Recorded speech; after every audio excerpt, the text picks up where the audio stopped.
tous et bienvenue dans SG Bourse Live. SG Bourse Live qui intervient cette semaine au cœur d'une semaine pédagogique au cœur de la bourse. Nous sommes en direct durant une demi-heure, donc comme tous les mercredis, toutes les 2 semaines, pour une demi-heure donc de points sur les produits de bourse Société Générale, mais aussi afin de faire un tour d'horizon des marchés financiers. Avec nous en plateau aujourd'hui, Sébastien David, responsable de produits de bourse Société Générale. Bonjour Sébastien. Bonjour Nicolas. Alors on parlera un petit peu ensemble effectivement de cette semaine pédagogique au cœur de la bourse, peut-être en deuxième partie d'émission. À nos côtés aujourd'hui également Valérie Gastaldi. Bonjour Valérie. Bonjour Nicolas. Je rappelle donc que vous êtes stratégiste chez Day by Day. Alors on va tout de suite regarder le sommaire de cette édition. On va commencer donc par l'actualité des marchés avec un édito sur cette semaine de baisse sur le CAC 40. On suivra ensuite l'agenda de la semaine, donc les actualités économiques mais également les actualités des entreprises. Et enfin un focus sur un point d'actualité à surveiller. On regardera ensuite les sous-jacents et les produits de la Société Générale les plus traités avec Sébastien David.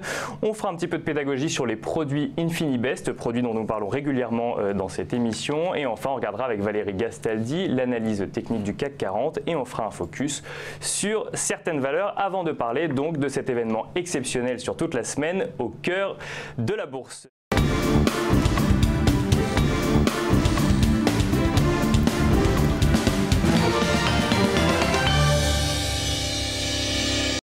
Mercredi dernier, la tendance commençait à s'inverser pour la bourse de Paris qui a perdu en une seule journée ce qu'elle avait engrangé en une semaine, retombant ainsi à 5 558 points. Une tendance qui ne s'est pas inversée jusqu'à aujourd'hui et qui vient rompre 9 semaines de hausse auxquelles l'indice nous avait habitués. En cause les différents feuilletons dont Donald Trump est le héros, celui de la guerre commerciale entre la Chine et les États-Unis tout d'abord. Si l'apaisement avait l'air de pointer le bout de son nez, le président américain s'est finalement montré insatisfait des discussions tenues entre les deux pays ce mercredi dernier. Deuxième feuilleton américano-asiatique, la tenue du sommet entre Donald Trump et Kim Jong-un prévu le 12 juin prochain a fait parler de lui toute la semaine. Donald Trump laissant entendre dans un premier temps qu'il pourrait finalement ne pas avoir lieu avant d'informer officiellement Pyongyang que cette rencontre ne pourra pas avoir lieu, avec une raison invoquée donc l'immense colère et l'hostilité affichée dans la dernière déclaration du dirigeant nord-coréen. Une déclaration à laquelle Pyongyang a réagi de manière constructive, proposant tout de même une rencontre, un feuilleton qui n'est du coup pas fini. En Europe, pour le coup, l'Espagne est venue rejoindre l'Italie dans le club des gouvernements sur lesquels l'incertitude fait peur aux marchés financiers. Le Parti socialiste et le mouvement centriste Ciudadanos ont déposé une motion de censure contre l'actuel gouvernement. Le but, obtenir des élections législatives anticipées. Une nouvelle qui a bien évidemment fait reculer le marché espagnol et le CAC 40 dans son sillage. Et en Italie, donc de son côté, qui pourrait elle aussi voir émerger des élections anticipées et ce dès le mois de juillet si l'on en croit les dernières rumeurs de ce matin.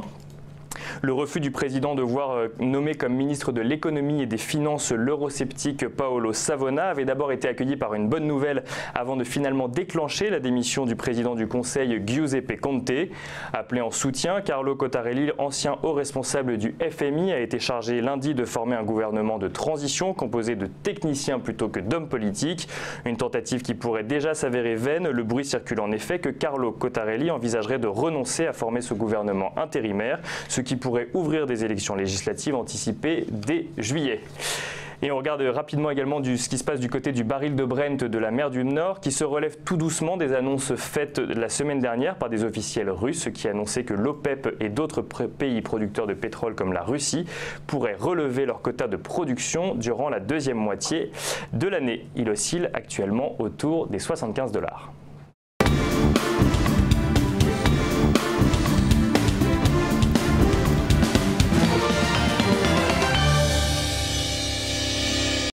On regarde maintenant l'agenda économique et des entreprises. Alors on va regarder ce qu'on attend ces prochains jours. On regarde d'abord aux États-Unis. Aux États-Unis sont attendus les revenus et dépenses des ménages pour le mois d'avril, mais également les stocks hebdomadaires de pétrole du département de l'énergie et enfin les inscriptions hebdomadaires au chômage. En Europe, on attend également les chiffres du chômage pour le mois d'avril ainsi que l'estimation rapide de l'inflation pour le mois de mai.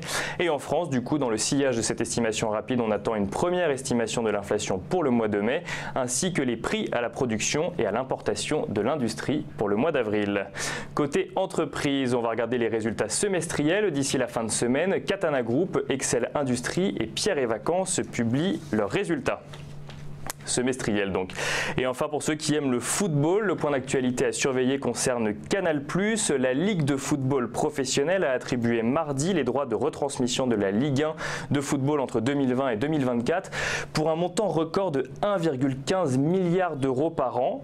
Canal+, diffuseur historique de la compétition et qui en plus en fait son principal produit d'appel, n'a obtenu aucun droit de retransmission.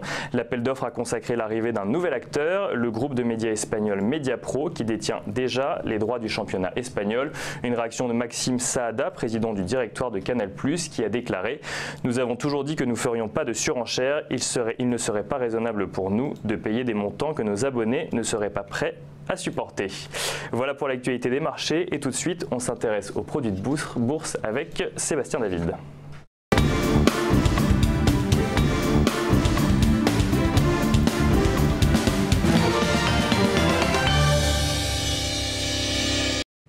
Alors Sébastien, c'est l'heure aujourd'hui de notre top sous-jacent.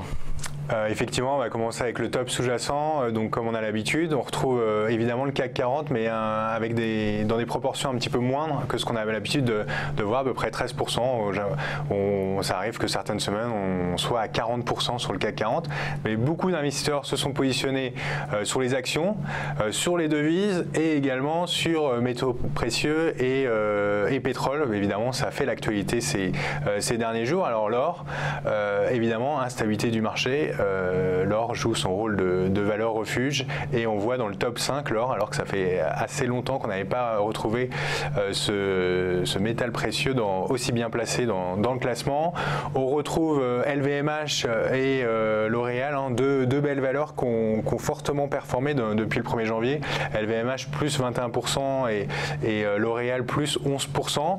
Il y a eu une petite correction évidemment hier sur ces valeurs, mais assez moindre, hein. Même L'Oréal a bien résisté. En annonçant qu'ils espèrent devenir numéro 1 mondial des parfums avec le rachat du contrat de licence de la marque Valentino.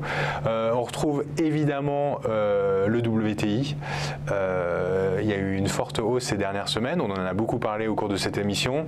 Et là, une correction sur le pétrole, à peu près moins 8% en 5 jours. Pourquoi? Pénalisé par les anticipations haussières de production en Arabie Saoudite. Dernière valeur dont on pourrait parler, Air France.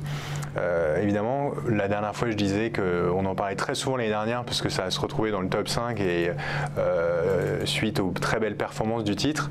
Là c'est un petit peu l'inverse, mais on retrouve quand même dans ce classement moins 47% depuis le 1er janvier. Effectivement un conflit social qui dure, un PDG qui démissionne, donc une gouvernance de transition, donc évidemment pas forcément des très bonnes nouvelles pour Air France et une baisse du trafic au mois d'avril, donc pas mal de mauvaises nouvelles, mais les investisseurs... Pourtant les investisseurs sont toujours présents. Ouais. Sont toujours présents, mais pourquoi? Parce qu'on a des stratégies également baissières sur ces titres, donc beaucoup de stratégies baissières sur le titre Air France KLM de la part des investisseurs. Le DAX en 3e position, c'est surprenant ou c'est quelque chose plutôt logique? C'est vrai que d'habitude on le retrouve un petit peu moins bien placé. Donc là dans le top 3, pas mal d'investisseurs se positionnent évidemment sur l'indice allemand. On a beaucoup plus de produits qu'auparavant sur cet indice également et on a pas mal de valeurs allemandes sur cet indice. Pourquoi? L'année dernière, évidemment, le DAX a surperformé le CAC 40, donc beaucoup d'investisseurs s'interrogent sur le fait s'il n'est pas préférable de se positionner sur cet indice plutôt que l'indice français. Alors on va parler dans quelques instants des Turbo Infinibest. Juste avant, un rapide rappel du coup sur les différentes solutions à effet de levier parmi les 10 000 produits de bourse de la Société Générale. Donc on voit effectivement à l'écran une classification des produits ESG Bourse. Exactement. Alors cette semaine on met l'accent sur la pédagogie, donc on peut rappeler ce que sont tous les produits de bourse Société Générale, quels sont les avantages. Il y a plusieurs avantages de négocier un produit de bourse. C'est quoi? C'est déjà la simplicité de négociation. Pourquoi? Parce qu'on négocie un produit de bourse aussi facilement qu'une action. Si on souhaite acheter l'action Air France, comme on a vu, ou l'action LVMH, Donc c'est simple et un produit de bourse c'est exactement la même chose. Il va y avoir un code ISIN ou un code mnémonique et on passe son ordre d'achat ou de vente, donc pendant les horaires de cotation du produit, qui peuvent être donc traditionnellement de 9h05 à 17h30, mais aussi ces produits de bourse peuvent avoir des horaires élargis quand c'est indexé sur des indices, des matières premières ou des devises, et on peut avoir des cotations de 8h jusqu'à 22h. Donc simplicité de négociation. Et simplicité du coup directement sur le site internet, on achète son produit de bourse. Exactement, chez son courtier. Donc très facilement, on peut acheter son produit avec les mêmes frais de courtage, donc vous faites bien de le souligner, que sur des actions. Il y a également une transparence sur ces produits puisqu'on a accès à la cotation de ces produits, donc sur notre site internet, donc sgbourse.fr, pendant toute la durée de cotation du produit, pendant les heures traditionnelles de cotation, mais aussi sur le site de la bourse, donc de la bourse de Paris, mais aussi celui de votre intermédiaire financier, celui de votre courtier. Donc vous allez tout au long de la journée pouvoir voir l'évolution de votre produit. Troisième point, c'est la flexibilité. On a des produits, et là on le voit à l'écran, aussi bien qui conviennent pour le moyen long terme, mais aussi sur du court terme, voire du très court terme. Là à l'écran, évidemment le court terme, très court terme, c'est les produits effets de levier. Les produits effets de levier, ça veut dire quoi? Ça amplifie les variations d'un sous-jacent, à la hausse comme à la baisse. Donc on a un effet de levier, on va dire de 10 sur l'indice CAC 40. Si l'indice CAC 40 gagne 1%, votre produit va gagner 10%.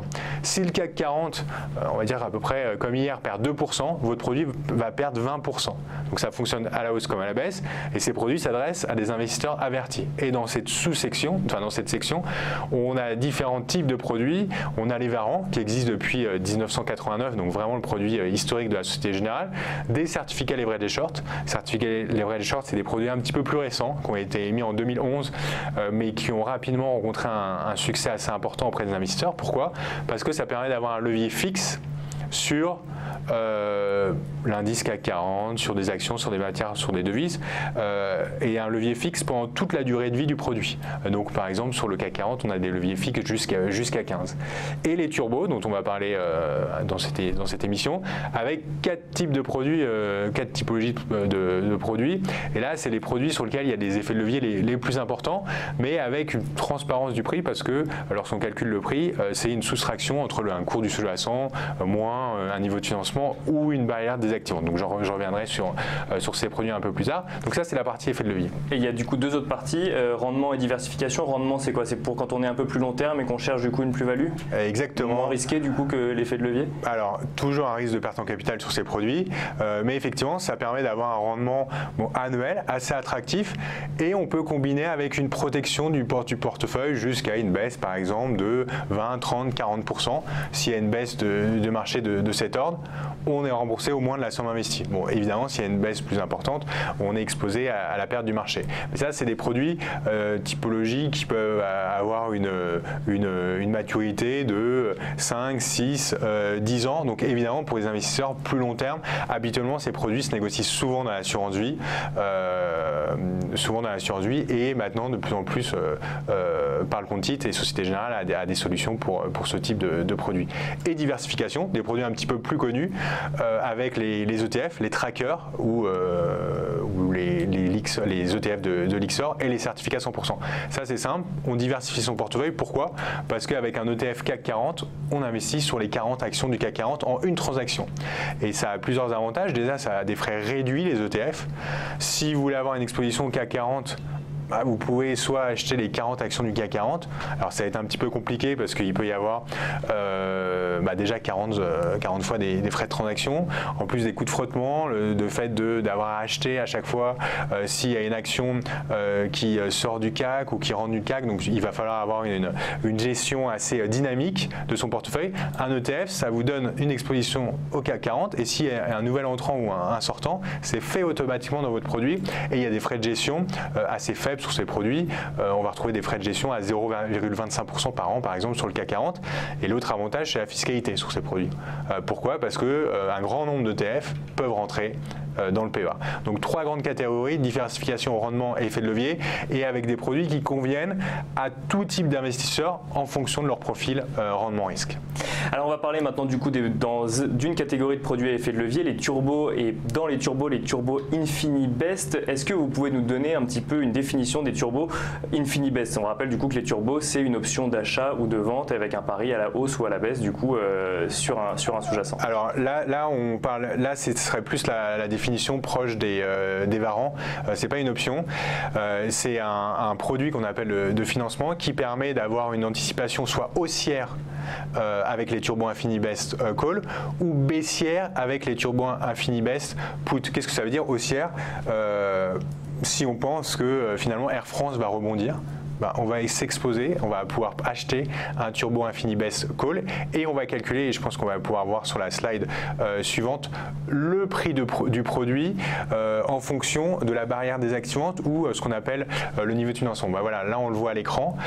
Comment on calcule le prix du produit? C'est le cours du sous-jacent. Donc si c'est Air France, on prend le cours d'Air France, moins le prix d'exercice qu'on appelle aussi niveau de financement ou barrière désactivante. Donc évidemment, il y a des termes qui sont en général standard dans le marché, mais qu'on peut retrouver sur différents sites.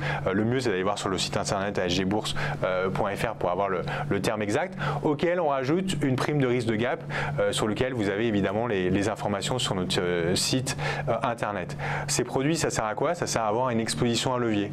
On peut avoir des leviers de 2, 3, 4, 5, voire plus importants, sur un grand nombre de sous-jacents, des indices, comme le CAC 40, le DAX, des actions françaises, allemandes, américaines, mais aussi des matières premières et des devises. Et la caractéristique sur ces produits, pour ceux qui connaissent les turbos infinis, c'est que c'est la même chose. En termes de maturité, il y a une maturité dite ouverte, donc on n'a pas de date de maturité, donc si on veut, on peut le garder aussi longtemps qu'on veut. Alors attention, c'est un produit à effet de levier, donc ça reste sur du court terme. Mais la différence avec les turbos infinis, c'est que le niveau de financement ou le prix d'exercice est égal à la barrière désactivante. Ça veut dire que quand on touche ce niveau, le produit est automatiquement désactivé, il s'arrête de côté et il a une valeur nulle. Sur les turbos infinis, on a ce qu'on appelle une valeur résiduelle éventuelle sur le produit quand on touche ce niveau. Peut-être qu'on peut passer également à la slide suivante. Alors, parce que sur les avantages effectivement du produit. On peut voir effectivement les avantages du produit. C'est que dans les avantages, on a un calcul transparent. Comme vous l'aurez compris, on peut recalculer très simplement le prix de son produit en fonction de ces différents objectifs de marché. Et d'ailleurs, je conseille aux investisseurs, avant de se positionner plus globalement lorsqu'on investit sur les produits à effet de levier, d'avoir des scénarios de marché. Un scénario de marché, ça veut dire quoi? C'est d'avoir un objectif à la hausse, en définissant un délai, un potentiel de hausse sur le produit, évidemment le sens, là je parle de la hausse donc sur un scénario haussier, mais ça peut être un scénario baissier, ça pose pas de problème, on peut investir dessus, et aussi de se poser la question sur l'invalidation. On peut être très haussier sur une valeur, on peut dire Air France, encore une fois, peut rebondir de 5% d'ici la semaine prochaine, mais qu'est-ce qu'on va faire si ça baisse de 3%?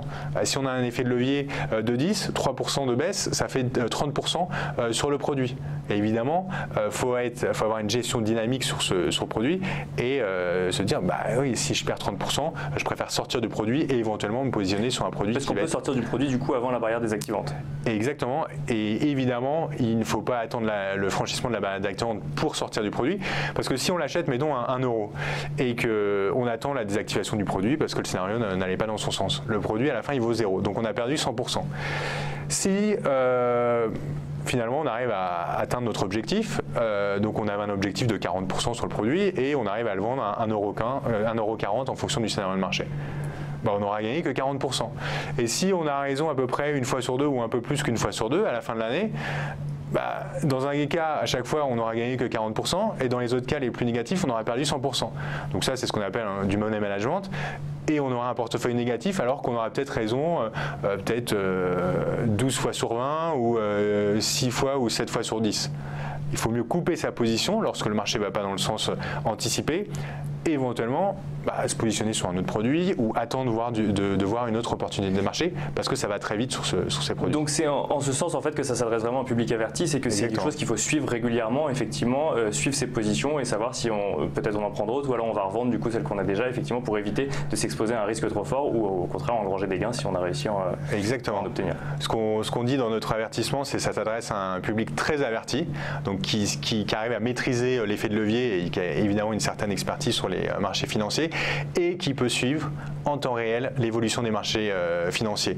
Parce qu'on peut être très averti, mais il faut également suivre sa position. Et ça, c'est extrêmement important. Aujourd'hui, il y a beaucoup d'outils qui sont mis à disposition des investisseurs particuliers, avec les ordres à court limité, les ordres de stop loss, qui peuvent être utilisés, qui sont fortement conseillés pour être utilisés, parce que évidemment, si vous achetez un produit ce matin, vous n'allez pas pouvoir le suivre tout au long de la journée. Si vous avez vos ordres de bourse et que le marché réagit à la hausse ou à la baisse, votre ordre va être automatiquement exécuté dès qu'on atteint ce niveau. Et ça, c'est extrêmement important. Surtout que le risque, évidemment, est de perte et d'avoir une perte intégrale de son portefeuille. Donc ça peut aller très très vite. Donc il faut être réactif sur ce produit. Le dernier point dans les inconvénients, on parlait tout à l'heure du Brent ou de valeurs étrangères. Par exemple, je parlais de valeurs américaines. On peut avoir des turbos infini baisse sur Google, ou sur d'autres valeurs, sur des valeurs américaines ou sur l'or. Et du coup, il faut prendre en considération le taux de change de ces valeurs. Exactement. Souvent, on a des questions de la part des investisseurs qui disent je comprends pas, le Brent a monté de 4% et mon produit, finalement, il a fait que 3% ou un peu moins ou un peu plus.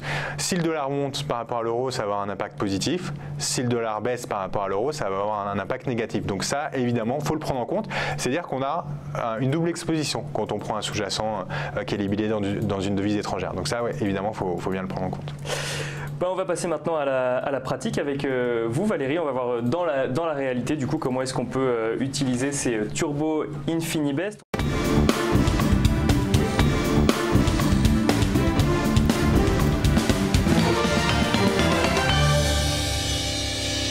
Sur le CAC 40, deux stratégies, une stratégie haussière ou une stratégie baissière, Valérie? Alors, la tendance du CAC 40, d'abord on est arrivé sur un support donc hier soir à 5388, 5389. Ce support, c'est la moyenne mobile 50 jours. C'est ce qu'on appelle pour les spécialistes un retracement de Fibonacci. Bon voilà, on va passer un petit peu sous silence. Ceux qui connaissent déjà un petit peu, ils auront l'information. Sinon pour les autres, c'est accessoire, c'est notre rôle de vérifier ce genre d'informations et de vous les livrer déjà digérées. Et donc ce que l'on peut se dire, c'est qu'après cette première vague de baisse, on a hier matin ouvert un gap baissier. Le gap, donc, c'est cette absence de cotation entre 2 jours, entre le plus bas d'un jour et le sommet du lendemain. Les gaps souvent ont un effet d'attrait, c'est-à-dire que pendant quelques jours après avoir ouvert un gap, le marché essaie de fermer le gap.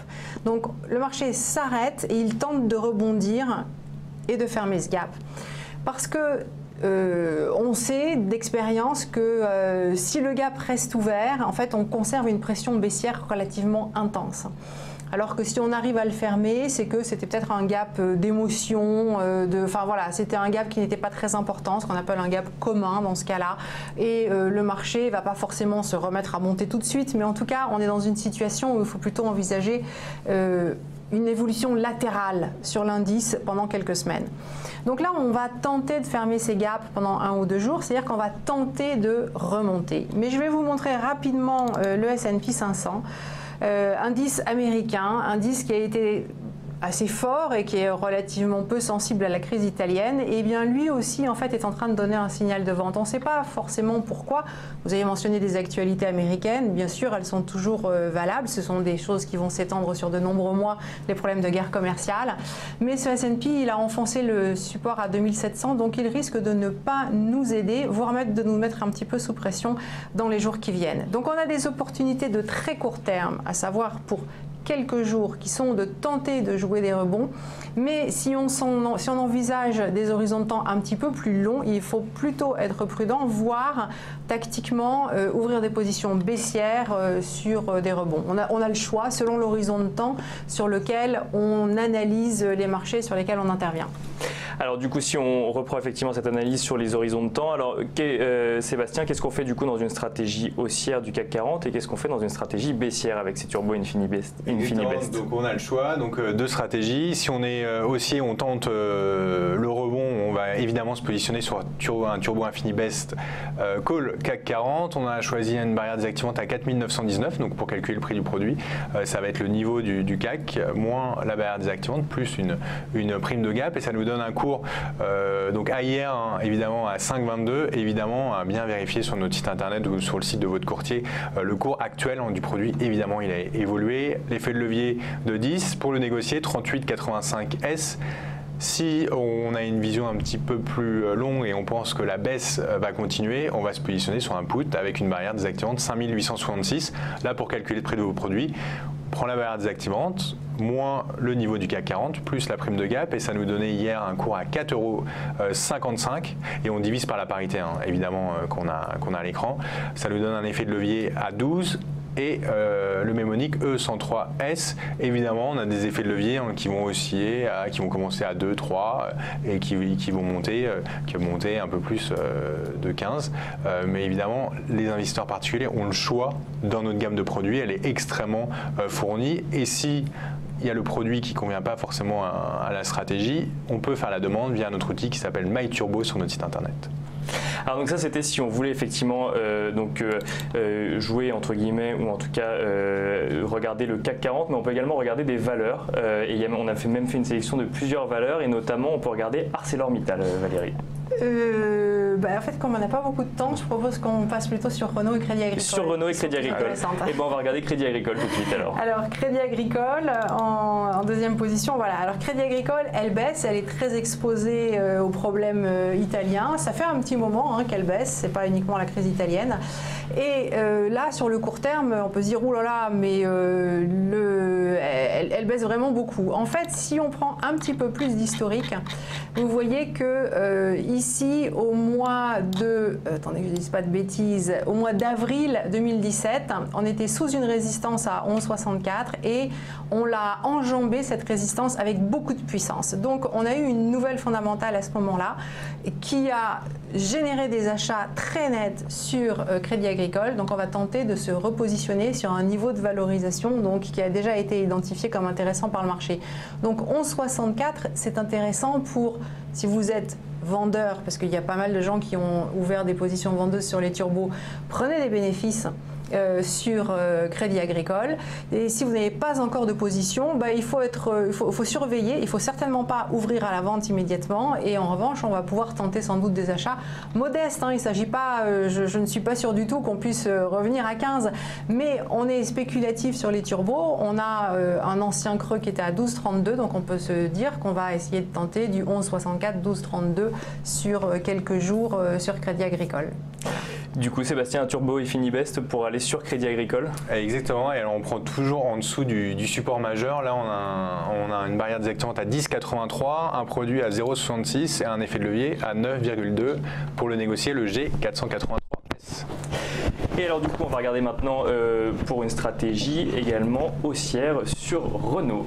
Valérie qui a perdu son micro. Oui, mon micro s'est détaché. Alors donc sur Renault, là je vous mets tout de suite un historique, voilà, l'historique qui nous intéresse. C'est le fait qu'on soit revenu sur ce niveau à 82 € ici, qui a déjà été testé l'année dernière en octobre, puis en fin décembre, et puis encore en février, et on revient encore une fois dessus. 82 €, c'est donc un niveau de support, et on peut en profiter pour envisager un rebond. Je ne miserai pas au-dessus de 87,62, qui est la première résistance, le précédent creux, donc un petit peu en dessous, même autour de 86,50, quelque chose comme ça. Mais pour quelques jours, là encore, c'est quand même un niveau de support qui tactiquement est intéressant. Et du coup, le Turbo Infinibest, Sébastien, est associé à Renault. Le rebond dit donc scénario haussier, donc call, barrière désactivante 77,89, le cours à 0,66, effet de levier à 12,7 et pour le négocier, E691S. Alors est-ce qu'on a le temps, Valérie, de regarder un petit peu des stratégies baissières ou en tout cas ce qui se passe sur l'euro-dollar, à voir si c'est haussier ou baissier? Ah ben voilà, bah écoutez, sur l'euro-dollar, je vous affiche le graphique qui compte, c'est-à-dire un graphique en base hebdomadaire, relativement long terme. De 2015 à 2017, on a évolué sous 1,1550 €.